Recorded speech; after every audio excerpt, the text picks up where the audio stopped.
ಬಂಧನದ ಭೀತಿ ಎದುರಿಸ್ತಾ ಇದ್ದಾರೆ ಭೈರತಿ ಬಸವರಾಜ್. ವಿಚಾರಣೆಗೆ ಬಂದ್ರು ಬರದಿದ್ರು ಅರೆಸ್ಟ್ ಆಗ್ತಾರಾ ಅನ್ನೋ ಪ್ರಶ್ನೆ ಅಂತೂ ಇದೆ. ಬಂಧನದ ಭೀತಿಯಲ್ಲಿ ಸದ್ಯ ಶಾಸಕ ಭೈರತಿ ಬಸವರಾಜ್ ಅರೆಸ್ಟ್ ಆಗ್ಬಿಡ್ತೀನಿ ಅನ್ನೋ ಭಯದಲ್ಲೇ ಬರ್ಲಿಲ್ವಾ ಹಾಗಾದ್ರೆ? ಹಾಗಾಗಿ ಅವರ ಪರ ವಕೀಲರನ್ನ ಕಳ್ಸಿದ್ರ ಸಬೂಬ್ ಹೇಳೋಕೆ? ವಿಚಾರಣೆಗೆ ಬಂದ್ರು ಬರದೇ ಇದ್ರೂ ಕೂಡ ಅರೆಸ್ಟ್ ಆಗ್ತಾರಾ? ಸಾಧ್ಯತೆಗಳಿದೆ. ವಕೀಲರನ್ನ ಕಳಿಸಿ ಸಮಯಾವಕಾಶ ಕೇಳೋಕೆ ಪ್ರಯತ್ನಿಸಿದಾರಂತೆ, ಇನ್ನೂ ಸ್ವಲ್ಪ ಟೈಮ್ ಕೊಡಿ ಅಂತ. ಎಫ್ಐಆರ್ ಕಾಪಿಯಲ್ಲಿ ಅವರ ಹೆಸರನ್ನ ಮೆನ್ಷನ್ ಮಾಡಿದ್ದಾರೆ. ಅವ್ರ ಮನೆ ಬಾಗಿಲಿಗೆ ಹೋಗಿ ನೋಟಿಸ್ ಅನ್ನ ಕೂಡ ಕೊಟ್ಟು ಬಂದಿದ್ದಾರೆ. ಸಾಧ್ಯತೆಗಳಿದೆ, ಟೈಮ್ ಅನ್ನ ಕೊಡಬಹುದು. ಬಟ್ ಈ ಪ್ರಕರಣದಲ್ಲಿ ಕೊಡ್ತಾರಾ ಇಲ್ವಾ ಅನ್ನುವಂಥದ್ದೇ ಬಹಳ ಕುತೂಹಲ. ಯಾಕಂತ ಹೇಳಿದ್ರೆ ಎಫ್ಐಆರ್ ಹಾಕಿದ ತಕ್ಷಣ ಈ ರೀತಿಯ ಜನಪ್ರತಿನಿಧಿಗಳಿಗೆ ಅಥವಾ ಹೊರ ರಾಜ್ಯದಲ್ಲಿದ್ದಾರೆ, ಹೊರ ದೇಶದಲ್ಲಿದ್ದಾರೆ, ಅಥವಾ ಇನ್ನೇನಾದ್ರೂ ಕೆಲಸ ಇರುತ್ತೆ, ಇಂಥವ್ರುಗಳಿಗೆ ಏನ್ ಮಾಡ್ತಾರೆ, ಇಷ್ಟು ಗಂಟೆ ಒಳಗೆ ನೀವು ಬರಬೇಕು, 24 ಗಂಟೆಯೋ 48 ಗಂಟೆಯೋ ಅಂತ ಪೊಲೀಸ್ ಹೇಳಿರ್ತಾರೆ. ಬಟ್ ಇವರು ಆ ವಿಚಾರವನ್ನ ಮುಂದಕ್ಕೆ ಇಟ್ಕೊಂಡು ಟೈಮ್ ಅನ್ನ ಕೇಳಬಹುದು. ಹಾಗೆ ಇವ್ರ ಪರ ವಕೀಲರನ್ನ ಕಳಿಸಿದ್ದಾರೆ ಅಂತ ಮಾಹಿತಿ ಇದೆ. ಈಗ ಹಾಗಾದ್ರೆ ಅವರ ಪರ ವಕೀಲರು ಇನ್ನೂ ಸ್ವಲ್ಪ ಸಮಯಾವಕಾಶವನ್ನ ಕೇಳ್ತಾರಾ? ಅದಕ್ಕೆ ಪೊಲೀಸರು ಹೇಗೆ ರೆಸ್ಪಾಂಡ್ ಮಾಡ್ತಾರೆ, ಇದು ಬಹಳ ಕುತೂಹಲ. ಅಥವಾ ಏಕಾಏಕಿ ಅರೆಸ್ಟ್ ಮಾಡ್ತಾರಾ? ವಿಚಾರಣೆಗೆ ಬಂದ್ರು ಅಷ್ಟೇ, ಬರ್ದಿದ್ರು ಅಷ್ಟೇ, ಸಾಕ್ಷಿ ನಾಶ ಮಾಡಬಹುದು ಪ್ರಭಾವವನ್ನ ಬಳಸಿ ಅಂತ ಅರೆಸ್ಟ್ ಮಾಡ್ತಾರಾ? ಏನಾಗತ್ತೆ? ಬಹಳ ಕುತೂಹಲ ಮೂಡಿಸ್ತದೆ. ಬೆಳಗ್ಗೆ ನಾವು ಇದನ್ನ ಮಾತಾಡಿದ್ವಿ ಇದ್ರ ಬಗ್ಗೆ. ಬರ್ಲೇಬೇಕು ಅಂತೇನಿಲ್ಲ, ಬರ್ಲಿಲ್ಲ ಅಂದ್ರೆ ಏನಾಗುತ್ತೆ ಅನ್ನೋದ್ರ ಬಗ್ಗೆಯೂ ಮಾತಾಡಿದ್ವಿ. ಮೋರ್ ಡೀಟೇಲ್ಸ್ ನನ್ನ ಕಲಿಗೆ ಅಜಯ್ ನೀಡ್ತಾರೆ. ಅಜಯ್, ಬೆಳಗ್ಗೆಯೂ ಕೂಡ ಇದೇ ವಿಚಾರ ಪ್ರಸ್ತಾಪ ಮಾಡಿದ್ವಿ ನಾವು. ಇನ್ ಕೇಸ್ ಬರ್ಲಿಲ್ಲ ಅಂದ್ರೆ ವಾಟ್ ನೆಕ್ಸ್ಟ್ ಅಂತ. ಈಗ ಅದೇ ಆಗಿದೆ. ಖಂಡಿತವಾಗ್ಲೂ ವಿಜಯ್, ಏನಂದ್ರೆ ಈಗ ಅವರು ಬಂದಿಲ್ಲ, ಸೊ ಈಗ ಅವರ ಪರವಾದಂತಹ ವಕೀಲರು ಈಗ ಪೊಲೀಸ್ ಠಾಣೆಗೆ ಹಾಜರಾಗಿದ್ದಾರೆ. ಇದು ಕೂಡ ಕಾನೂನಾತ್ಮಕವಾಗಿ ಇದೆಯಾ ಅಂದ್ರೆ ಹೌದು. ಈಗಾಗ್ಲೇ ಅವರು ಕೂಡ ಬರ್ದೇ ಇರೋ ಕಾರಣದಿಂದಾಗಿ ಅವರು ಕೂಡ ಒಂದು ಸಮಜಾಯಿಷಿಯನ್ನ ಕೊಡ್ಬೋದು.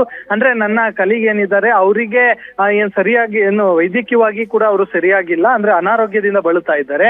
ಸೊ ಹೀಗಾಗಿ ಬರೋದಕ್ಕೆ ಆಗೋದಿಲ್ಲ ಅನ್ನೋ ಒಂದು ಅಂಶವನ್ನು ಕೂಡ ಇವರು ಇಲ್ಲಿ ಪ್ರಸ್ತಾಪವನ್ನ ಮಾಡ್ಬೋದು. ಅದನ್ನ ಐಒ ಯಾವ ರೀತಿಯಾಗಿ ರಿಸೀವ್ ಮಾಡ್ತಾರೆ ಅಂತ ನೋಡ್ಬೇಕಾಗತ್ತೆ. ಆಮೇಲೆ ಅವ್ರಿಗೆ ಈಗ ಅನಾರೋಗ್ಯ ಇದೆ ಅಂದ್ರೆ ಅದಕ್ಕೆ ಪೂರಕವಾದಂತಹ ದಾಖಲೆಗಳನ್ನು ಕೂಡ ಕೊಡ್ಬೇಕಾಗತ್ತೆ. ಅಂದ್ರೆ ಡಾಕ್ಟರ್ ಸರ್ಟಿಫಿಕೇಟ್ ಕೊಡ್ಬೇಕಾಗತ್ತೆ, ಅಥವಾ ಏನಾದ್ರು ಒಂದು ಅವ್ರಿಗೆ ತೊಂದರೆ ಇದ್ರೆ ಅದಕ್ಕೆ ಸಂಬಂಧಪಟ್ಟಂತಹ ದಾಖಲೆಗಳು ಅಥವಾ ಬೇರೆ ರೀತಿಯಾದಂತಹ ವೈದ್ಯಕೀಯ ದಾಖಲೆಗಳನ್ನ ಅವ್ರು ಒದಗಿಸ್ಬೇಕಾಗತ್ತೆ.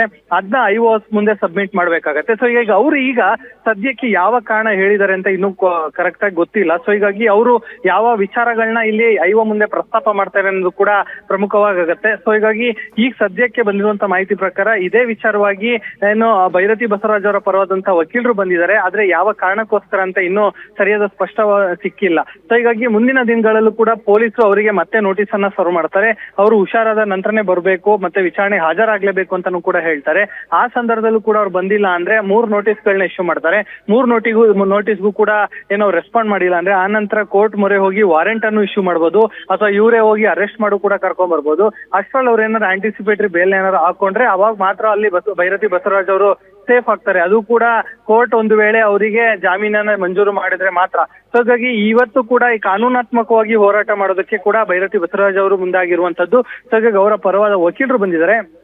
ಅವರು ಇವತ್ತು ವಿಚಾರಣೆಗೆ ಬರೋದು ಬಹುತೇಕ ಡೌಟ್ ಅಂತಾನೆ ಹೇಳ್ಬೋದು.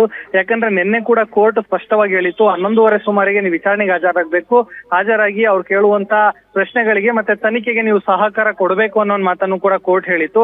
ಆದ್ರೆ ಇವತ್ತು ಅವ್ರು ಬರ್ದೇ ಇರೋದ್ರಿಂದಾಗಿ ಅವ್ರು ಎಲ್ಲೋ ಒಂದ್ ಕಡೆ ಈಗ ಇವತ್ತು ಕೂಡ ಶನಿವಾರ ಆಗಿರೋದ್ರಿಂದಾಗಿ ನಾಳೆ ಕೂಡ ಕೋರ್ಟ್ ರಜೆ ಇರುತ್ತೆ. ಒಂದು ಇನ್ ಕೇಸ್ ಏನಾದ್ರು ನನ್ನನ್ನ ಬಂಧನ ಮಾಡಿದ್ದೆ ಆದಲ್ಲಿ ಮತ್ತೆ ನಾನು ಜೈಲಿಗೆ ಹೋಗ್ಲೇಬೇಕಾಗತ್ತೆ ಅಂತ ಹೇಳಿ. ಯಾಕಂದ್ರೆ ಈಗ ಇವತ್ತು ಕೋರ್ಟ್ಗೆ ಏನಾದ್ರು ಹಾಜರುಪಡಿಸಿದ್ರೆ ಇವತ್ತು ಕೂಡ ಸಂಜೆ ಮೇಲೆ ಕೋರ್ಟ್ ಇರೋದಿಲ್ಲ. ಸೊ ಹೀಗಾಗಿ ನಾಳೆ ಹಾಜರುಪಡಿಸಿದ್ರೆ 100% ಅಲ್ಲಿ ಕೋರ್ಟ್ ಜೆಸಿಗೆ ಕೊಡುತ್ತೆ, ಅಂದ್ರೆ ನ್ಯಾಯಾಂಗ ಬಂಧನಕ್ಕೆ ಕೊಡುತ್ತೆ. ಒಂದಿನಾರು ಅಲ್ಲಿ ಜೈಲಲ್ಲಿ ಇರ್ಲೇಬೇಕಾಗತ್ತೆ. ಸೊ ಹೀಗಾಗಿ ಈ ರೀತಿಯಾಗಿ ಟೆಕ್ನಿಕಲಿ ಮತ್ತೆ ಅವರು ಲಾಯರ್ ಜೊತೆ ಮಾತಾಡ್ಕೊಂಡು ಈ ರೀತಿಯಾದಂತಹ ಮೂವ್ ಮಾಡಿದ್ದಾರೆ ಅಂತ ಅನ್ಸ್ತಾ ಇರುವಂತದ್ದು. ಸೊ ಹೀಗಾಗಿ ವಕೀಲರು ಹೊರಗಡೆ ಬಂದ ನಂತರದಲ್ಲಿ ಯಾವ ರೀತಿಯಾದಂತಹ ಸಮಜಾಯಿಷಿಯನ್ನ ಕೊಡ್ತಾರೆ ಅಂತ ನಾವು ಸಹ ಕಾದ್ ನೋಡ್ಬೇಕಾಗಿದೆ ವಿದ್ಯಾ.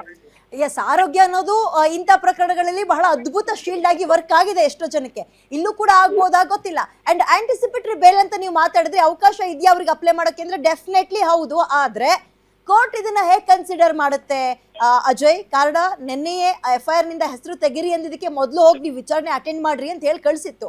ಈಗ ಇವ್ರು ಆಂಟಿಸಿಪೇಟರಿ ಬೇಲ್ ಅಂತ ಹೋದ್ರೆ ಹೇಗೆ ರೆಸ್ಪಾಂಡ್ ಮಾಡ್ಬೋದು ಅಂತ ಅನ್ಸುತ್ತೆ? ಖಂಡಿತವಾಗ್ಲೂ ಈಗ ಆಂಟಿಸಿಪೇಟರಿ ಬೇಲ್ ಅವರಿಗೆ ಕೊಡೋದು ಬಿಡೋದು ಕೋರ್ಟ್ಗೆ ಬಿಟ್ಟಂತಹ ವಿಚಾರ. ಆದ್ರೆ ನಿನ್ನೆನೆ ಕೋರ್ಟ್ ಅದನ್ನ ಇಲ್ಲ ನಾವು ಬೇಲ್ನು ಕೊಡಲ್ಲ ಮತ್ತೆ FIR ಕೂಡ ಇವರು ಸ್ಕ್ವಾಶ್ ಹಾಕೊಂಡಿದ್ರು, ಅದನ್ನು ಕೂಡ ಮಾಡಲ್ಲ ಅಂತಾನು ಕೂಡ ಈಗಾಗಲೇ ಕೋರ್ಟ್ ಸ್ಪಷ್ಟವಾಗಿ ಹೇಳಿರುವಂತದ್ದು. ಸೊ ಹೀಗಾಗಿ ಇವರು ಕಾನೂನಿನ ಕುಣಿಕೆಯಲ್ಲಿ ಸಾಕಷ್ಟು ಒಂದ್ ರೀತಿ ಮುಂದೆ ಒದ್ದಾಡುವಂತ ಪರಿಸ್ಥಿತಿ ಇರುತ್ತೆ. ಇವತ್ತೊಂದ್ ವೇಳೆ ವಿಚಾರಣೆಗೆ ಹಾಜರಾಗಿ ಅವ್ರು ಕೇಳುವಂತ ಪ್ರಶ್ನೆಗೆ ಉತ್ತರವನ್ನ ಕೊಟ್ಟು ಅವ್ರು ಹೋಗ್ಬೋದಿತ್ತು. ಆದ್ರೆ ಇಲ್ಲಿ ಅವರು ಯಾಕೋ ಒಂದ್ ರೀತಿ ಡಿಲೇ ಮಾಡ್ತಿರೋದ್ರಿಂದಾಗಿ ಇನ್ನಷ್ಟು ಅವ್ರ ಮೇಲೆ ಪೊಲೀಸರಿಗೆ ಅನುಮಾನ ಜಾಸ್ತಿ ಆಗ್ತಾ ಹೋಗತ್ತೆ. ಸೊ ಹೀಗಾಗಿ ಪೊಲೀಸರಿಗೆ ಈಗ IO ಏನಿದ್ದಾರೆ ರಾಥೋಡು, ಅವರು ಕೂಡ ಇದನ್ನ ಹಿರಿಯ ಅಧಿಕಾರಿಗಳ ಗಮನಕ್ಕೆ ತರ್ತಾರೆ. ಈಗ ಲಾಯರ್ ಯಾವ ರೀತಿಯಾದಂತ ಸಮಜಾಯಿಷಿಯನ್ನ ಕೊಡ್ತಾರೋ ಅದನ್ನ ನೋಡ್ಕೊಂಡು ಆ ನಂತರವೇ ಅವರು ಹಿರಿಯ ಅಧಿಕಾರಿಗಳು, ಪೊಲೀಸ್ ಅಧಿಕಾರಿಗಳು ಯಾವ ರೀತಿಯಾದಂತ ಕ್ರಮ ತಗೊಬೇಕು ಅಂತ ಮುಂದೆ ಅವರಿಗೆ ಒಂದು ಸೂಚನೆಗಳನ್ನು ಕೂಡ ಕೊಡ್ತಾರೆ. ಅದ್ರ ಮುಂದೆ ಇಲ್ಲಿ ಕೂಡ IO ಅದನ್ನ ನಡ್ಸ್ಕೊಂಡು ಹೋಗ್ತಾರೆ. ಸದ್ಯಕ್ಕಂತೂ ಭೈರತಿ ಬಸವರಾಜ್ ಅವರಿಗೆ ಆಂಟಿಸಿಪೇಟರಿ ಬೇಲ್ ಸಿಗೋದು ಬಹುತೇಕ ಡೌಟ್ ಅಂತಾನೆ ಹೇಳ್ಬೋದು. ಸಿಗೋ ಹಂಗಿದ್ರೆ ನಿನ್ನೆ ಕೂಡ ಸಿಗ್ಬೇಕಾಗಿತ್ತು. ಇದರ ನಡುವೆ ಈಗ ಅವ್ರ ಲಾಯರ್ ನೇನ್ ಕಳ್ಸಿದ್ದಾರೆ, ಅದ್ ಯಾವ್ದು ವರ್ಕ್ ಆಗ್ಲಿಲ್ಲ ಅಂದ್ರೆ ಏಕಾಏಕಿ ಪೊಲೀಸರು ಹೋಗಿ ಅವ್ರನ್ನ ಅರೆಸ್ಟ್ ಮಾಡ್ಕೊಂಡ್ ಬರೋ ಸಾಧ್ಯತೆ ಎಷ್ಟ್ರ ಮಟ್ಟಿಗಿದೆ ಒಬ್ಬ MLA?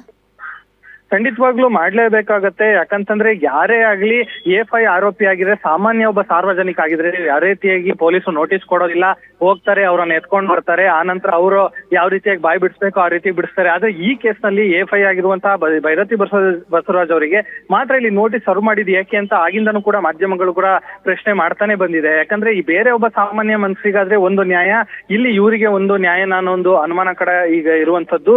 ಸೊ ಈಗ ಆದ್ರೂ ಕೂಡ ನೋಟಿಸ್ ಕೊಟ್ಟಿದ್ರೆ ಓಕೆ ಫೈನ್, ಆದ್ರೆ ಈಗ್ಲೂ ಕೂಡ ಅವರು ಬಂದಿಲ್ಲ ಅಂದ್ರೆ ಇದನ್ನ ಯಾವ ರೀತಿಯಾಗಿ ಪೊಲೀಸರು ನೋಡ್ತಾರೆ ಅನ್ನೋದನ್ನ ಜನ ಕೂಡ ಪ್ರಶ್ನೆ ಮಾಡ್ತಾರೆ. ಯಾಕಂತಂದ್ರೆ ಈಗ ಸಾಮಾನ್ಯ ಜನರಾಗಿದ್ರೆ ಹೋಗ್ತಾರೆ, ಅವರಿಗೆ ಯಾವ ಭಾಷೆಯಲ್ಲಿ ಹೇಳ್ಬೇಕು ಆ ಭಾಷೆಯಲ್ಲಿ ಹೇಳ್ತಾರೆ, ಕರ್ಕೊಂಡ್ ಬರ್ತಾರೆ. ಆದ್ರೆ ಇಲ್ಲಿ ಮಾತ್ರ ಇವ್ರಿಗೆ ನೋಟಿಸ್ ಕೊಟ್ರು ಬಂದಿಲ್ಲ ಅಂದ್ರೂ ಅವ್ರಿಗೆ ಬಿಡ್ತಾರಾ ಅಥವಾ ಬಿಡೋದಿಲ್ವಾ ಅಥವಾ ಅರೆಸ್ಟ್ ಮಾಡ್ತಾರಾ, ಯಾವ ರೀತಿಯಾಗಿ ಮಾಡ್ತಾರೆ ಅಂತ ಅದು ಕೂಡ ಕಾದ್ ನೋಡ್ಬೇಕಾಗತ್ತೆ. ಈಗ ಇವರು ಯಾವ ರೀತಿಯಾದಂತ ಉತ್ತರವನ್ನ ಅಲ್ಲಿ IO ಮುಂದೆ ಕೊಟ್ಟಿದ್ದಾರೆ ಲಾಯರ್ ಅನ್ನೋದು ಕೂಡ ಪ್ರಮುಖವಾಗಿ ಇಲ್ಲಿ ಆಗ್ತಾ ಹೋಗತ್ತೆ. ಯಾಕಂದ್ರೆ ಅವ್ರು ಬಂದಿಲ್ಲ ಅಂದ್ರೆ ಯಾವ ಕಾರಣಕ್ಕೋಸ್ಕರ ಬಂದಿಲ್ಲ, ಅವ್ರು ಎಲ್ಲಿದ್ದಾರೆ, ಯಾತಕ್ಕೋಸ್ಕರ ಬರ್ತಾ ಇಲ್ಲ, ಈ ಎಲ್ಲವನ್ನೂ ಕೂಡ ಕೇಳ್ಬೇಕಾಗತ್ತೆ. ಯಾಕಂದ್ರೆ ಈಗ ಜಗ್ಗ ಏನಿದಾನೆ ಈತ ಕೂಡ ಈಗ ಅಬ್ಸ್ಕೆಂಡ್ ಆಗಿರುವಂತದ್ದು. ಹಾಗಾಗಿ ಇವರ ಶ್ರೀರಕ್ಷೆಯಲ್ಲಿ ಆತನು ಕೂಡ ಇದಾನೇನೋ ಒಂದು ಅನುಮಾನದ ಮೇಲೂ ಕೂಡ ಪೊಲೀಸರು ಈಗಾಗಲೇ ತನಿಖೆಯನ್ನು ಕೂಡ ಮಾಡ್ತಾ ಇರುವಂತದ್ದು. ಸೊ ಹೀಗಾಗಿ ಇಬ್ರಲ್ಲಿ ಒಬ್ರು ಕೂಡ ಬಂದಿಲ್ಲ ಅಂದ್ರೆ ನಿಜಕ್ಕೂ ಕೂಡ ಒಂದ್ ರೀತಿ ಪೊಲೀಸರಿಗೆ ದೊಡ್ಡ ಡ್ರಾಬ್ಯಾಕ್ ಅಂತಾನೆ ಹೇಳ್ಬೋದು.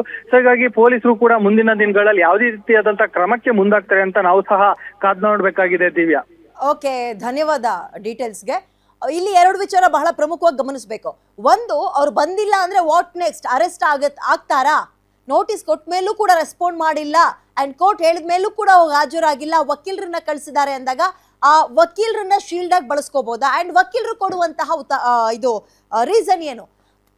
ಬಹಳ ಪ್ರಮುಖವಾಗಿ ಇಂಥ ವಿಚಾರಗಳಲ್ಲಿ ಹೆಲ್ತ್ ಅನ್ನೋದನ್ನ ಶೀಲ್ಡ್ ಆಗಿ ಉಪಯೋಗಿಸ್ತಾರೆ. ಆರೋಗ್ಯ ಸರಿ ಇಲ್ಲ, ತುಂಬಾ ಜನಕ್ಕೆ ವರ್ಕ್ ಆಗಿದೆ, ಇದು ಅದನ್ನ ಬಳಸಬಹುದಾ? ಅಥವಾ ಔಟ್ ಆಫ್ ಸ್ಟೇಷನ್ ಅಂತ ಹೇಳ್ಬೋದು, ಅಲ್ಲಿಂದ ಬರೋಕ್ಕೆ ಸ್ವಲ್ಪ ಸಮಯ ಆಗುತ್ತೆ, ಅಥವಾ ಯಾವುದಾದ್ರೂ ಕಾರ್ಯಕ್ರಮ ನಿಗದಿ ಆಗಿದೆ, ಇದು ಹೋಗ್ಲೇಬೇಕು, ಸೊ ಹಾಗಾಗಿ ಅವ್ರು ಹೊರಗಿದ್ದಾರೆ, ಸ್ವಲ್ಪ ದಿನಗಳ ಕಾಲಾವಕಾಶ ಕೊಡಿ ಅಂತ ಕೇಳೋ ಸಾಧ್ಯತೆ ಇದೆ. ಇದೆರಡು ಬಹಳ ಮುಖ್ಯವಾಗಿ ವರ್ಕ್ ಆಗಿದೆ ಎಷ್ಟೋ ಜನಕ್ಕೆ.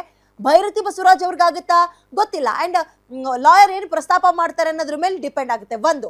ಎರಡನೇದು ಏನಪ್ಪಾ ಅಂತ ಹೇಳಿದ್ರೆ, A1 ಆರೋಪಿ ಜಗದೀಶ್, ಆತನು ಕೂಡ ಅಬ್ಸ್ಕ್ಯಾಂಡ್. ಮತ್ತೆ ಭೈರತಿ ಬಸವರಾಜ್ ಅವರು ಕೋರ್ಟ್ ಹೇಳಿದ್ರು ಕೂಡ ಬಂದು ರೆಸ್ಪಾಂಡ್ ಮಾಡಿಲ್ಲ. ಸೊ ತೀರ್ಮಾನ ಏನ್ ತಗೊಳ್ತಾರೆ ಪೊಲೀಸರು ಅನ್ನುವಂಥದ್ದು ಕುತೂಹಲ. ಅಂಡ್ ಟೈಮ್ ಅವರಿಗೆ ಸಪೋರ್ಟ್ ಮಾಡ್ದಂಗೆ ಕಾಣಿಸ್ತಾರೆ. ಯಾಕೆ ಹೇಳಿ, ಇದು ಗುರುವಾರನೋ ಅಥವಾ ಶುಕ್ರವಾರನೋ ಅಥವಾ ಸೋಮವಾರನೋ ಮಂಗಳವಾರನೋ ಬುಧವಾರನೋ ಆಗಿದ್ರೆ ಪರವಾಗಿಲ್ಲ, ನಾಳೆ ನಾಡಿದ್ದು ರಜೆ ಇರುತ್ತೆ, ಒಂದು ಸಲ ಲಾಕ್ ಆಗ್ಬಿಟ್ರೆ, ಅರೆಸ್ಟ್ ಅಂತ ಡಿಸೈಡ್ ಆಗ್ಬಿಟ್ರೆ 2 days ಅವ್ರು ಇರಲೇಬೇಕು. ಆಮೇಲೆ ಲೈಫ್ ಲಾಂಗ್ ಅವರು ನಿರಪರಾಧಿಯೋ ಅಪರಾಧಿಯೋ, ಅದು ಆಮೇಲೆ ಲೈಫ್ ಲಾಂಗ್ ಜೈಲಿಗೆ ಹೋಗಿ ಬಂದಿದ್ರು ಅಂತ ಹೇಳಿಸ್ಕೋಬೇಕಾಗುತ್ತೆ, ಹಣೆಪಟ್ಟಿ ಇಟ್ಕೋಬೇಕಾಗುತ್ತೆ. ಸೊ ಅವರಿಗೆ ಟೈಮ್ ಯಾಕೋ ಸಪೋರ್ಟ್ ಮಾಡ್ದಂಗೆ ಕಾಣಿಸ್ತಾ ಇಲ್ಲ. ಸೊ ಇದು 2 ದಿನ ಕಳೆದು ಬಿಡೋಣ, ಹೇಗಾದ್ರೂ ಮಾಡಿ ಆಮೇಲೆ ನೋಡೋಣ ಅನ್ನೋ ನಿರ್ಧಾರಕ್ಕೆ ಅವರ ವಕೀಲರು ಮತ್ತು ಭೈರತಿ ಬಸವರಾಜ್ ಅವರು ಬಂದಂಗೆ ಕಾಣಿಸ್ತಿದೆ. So that ವಕೀಲರನ್ನ ಕಳಿಸಿರಬಹುದು. ಕದ್ ನೋಡೋಣ ಲಾಯರ್ ಬರ್ಲಿ ಏನ್ ಹೇಳ್ತಾರೆ ಅಂತ.